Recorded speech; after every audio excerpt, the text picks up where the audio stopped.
This is Devil Dog Gamers. I'm here to bring you Season 3 Barbarian Push build. This is one of many variations, others being a CDR build, some even including the IK Mortal King 4-piece. I actually rather run BKs with this build. First we're going to go ahead and cover the skills, the passive skills, the paragon points, and then we'll go ahead and cover the gear, what to roll on them, and legendary gems. Okay, let's go ahead and kick it off. You want Rend with Bloodbath. That does help. That is a proc coefficient that helps with Pain Enhancer, because Pain Enhancer does not specify exactly which bleeding targets, if only from its crits or period. So that's going to help with that, as well as it does help when things die to continually make other targets around it bleed. Really helps out. You go ahead and let Whirlwind Blood Funnel. That is essential. There is no other option for that. War Cry. You go ahead and want Impunity for that. Unless you believe you can survive without it, then feel free to use Charge or perhaps some more life, but I just don't see Impunity being an option to give up. Battle Rage Bloodshed. If you're hurting on Fury and you are running Reaper Wraps, you can run Swords, but Bloodshed is just too much of a damage output to give up. Wrath of the Berserker, Insanity, and then Overpower, Crushing Advance. Now there are other options that you can run instead of Overpower instead, but I really think 35%, because most of your damage is going to be coming from melee attacks since you are melee. You may run Threatening Shout, Demoralize, to have them follow you for 4 seconds. You may even be able to run Ground Stomp, Wrenching Smash to actually pull things in, help you put on that Rend, or even help with that Battle Rage damage. Okay, for passives, you're going to go ahead and run Ruthless. That's a must. Rampage is a must. Weapon Master is optional, as well as Berserker Rage. Instead of Berserker Rage, you could go for Nerves of Steel instead. Weapon Master you may give up for something else. Tough as Nails, maybe some Superstition, or even Boon of Volcathos for more uptime on Wrath of the Berserker. Let's go ahead and talk Paragon points here real quick. Core, you're going to go ahead and match your movement speed out. Obviously, if you are running Lacunis, which you only run if they are perfectly rolled instead of Reaper Wraps, then you go ahead and subtract from there. Or if you have boots that have movement speed, which you don't technically want on those either, so I go ahead and have max movement speed, and then the rest into strength. Offense, you want to go ahead and max out your attack speed, crit chance, and crit damage. Crit chance being the priority, and then depend on your ratio if you can go and do attack speed or crit damage. It is a 1 to 10, so every 1% should equal 10% crit hit damage. But the more crit hit chance, the better for survivability purposes, and then cooldown reduction being the last. Defense, you want life just for the survivability from your whirlwind, and then resist all, and then armor, and then life regen actually having 0 effect. Utility, you want to head and have life on hit, area damage, and then resource cost reduction. In this build, we do not run Ignore Pain, so we actually don't use resource cost reduction. Let's go ahead and talk about gear and rolls here. Now, you want your 6-piece waist set, your helm, your shoulders, your chest, your gloves, your legs, and your feet. Then you're going to go ahead and run the 2 Volcatho weapons. And then Reaper Wraps, Lacunis, even Steady Strikers. Other builds, there are builds out there that do run a Cold Furious Charge instead of Rend, which then you could run Ancient Defenders instead for that reduction in damage.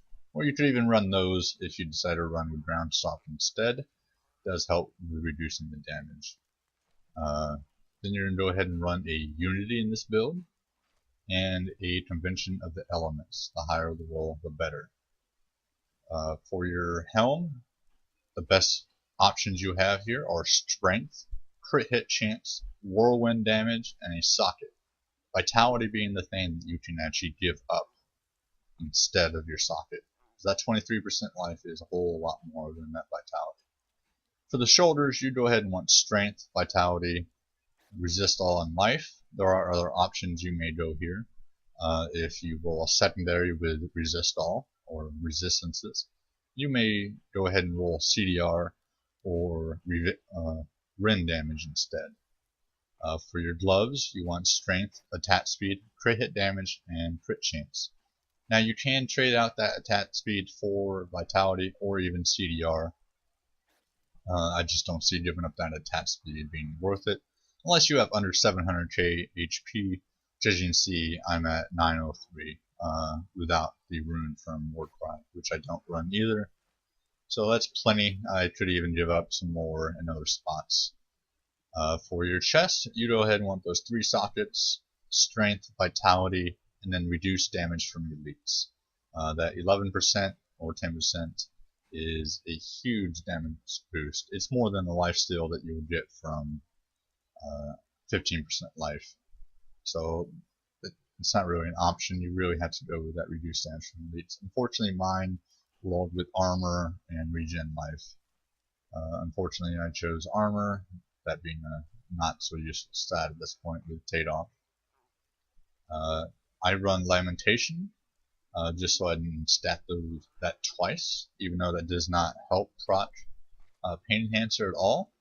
But it does help with damage, having the 4-piece, two set piece doing 500% increased damage and increased to 15 seconds.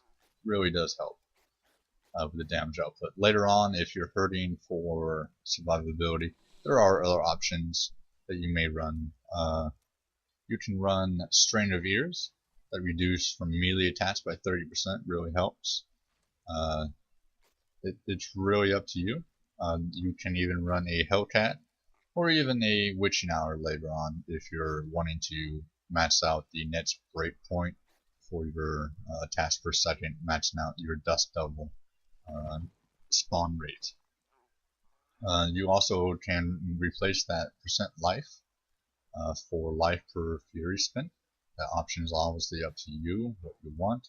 If you do that, you may or may not want to use that reduced resource cost from your paradigm points. Again, for your bracers, you're going to go ahead and want physical damage, strength, vitality, and crit chance. If you're running the Sunnis, you're going to want the same thing, except for attack speed on top of that. You go ahead and re-roll that movement speed. It's probably the best option. For your Ami, for right now, it is any kind of elemental immune Ami. I was very lucky and got Mara's that roll pretty well. You want physical damage, crit hit damage, and crit hit chance with a good secondary of being fire, lightning, something like that. You don't want, if you're running a immune Ami, you don't really want poison immunity or anything. That's not going to really help you out. But your BIS is a Hellfire. I've always had bad luck with it, so I actually don't work on that. For your weapons, for this build, you're going to go ahead and want the highest primary damage roll with 10% damage and attack speed. I do not have that, unfortunately, but that one did roll decently well. On both weapons, by the way, just so you max out that attack speed and hit that next breakpoint. For your unity, the best option you're going to have is crit hit chance, crit hit damage, or crit hit chance, attack speed. Really depending on where you're at on your breakpoints, that 6% may actually help you out quite a bit.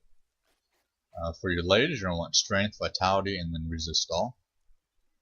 Your feet, you're going to go ahead and want strength, vitality, resist all, and then whirlwind damage. Obviously, I was not able to get those yet. And instead of that elite damage, if you feel that you can survive at that 54 or 55 plus without it, you can roll rend damage on that, so giving you a 30% increased damage, and then the 500% attacking on top of that.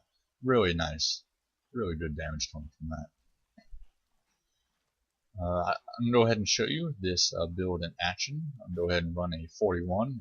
It is pretty low. I'm actually out of 50 plus, not out of 50 plus to use. I haven't actually gotten a good 50. I'd rather not put that on YouTube with me failing it by 4 seconds again. Alright, let's go ahead and get this going.